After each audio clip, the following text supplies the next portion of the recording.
在地消息来看，高雄的凤山站经徛街内底电动车盗火。经过调查，发现讲这间厝伫咧最近这4年以来，敢若因为电动车就烧死解。讲是这住户定定拢会去捡电池，转来修理甲改车。警方已经要求到案说明，依照公共危险罪甲上班。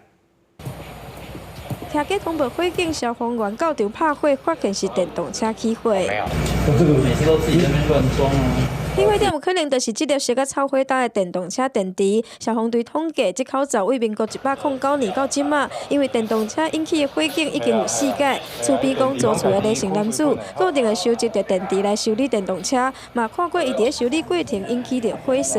这个有可能是伊充电了后人离开现场。伊拢咧修理奥多摆。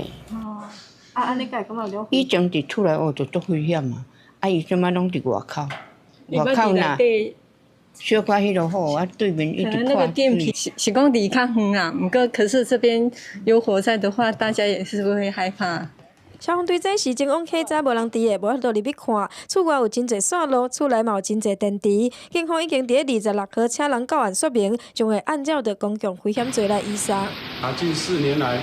4次火警报案内容皆为充电导致的火警，品质的问题，或者是它有商标检验合格的问题。一般的话，我们是原厂出来的话是它会膨胀而已啦。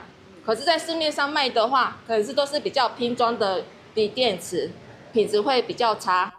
其他电动车业者只是提醒，唔通乌白来买，还是使用唔是原厂的电池，因为无经过安全把关，无法度确定品质，若无注意，就可能发生危险。民众若是摕电动奥多摆来充电，时间嘛唔通伤过长，上久7点钟就要停止。记者王刘婷、陈hen坤报道。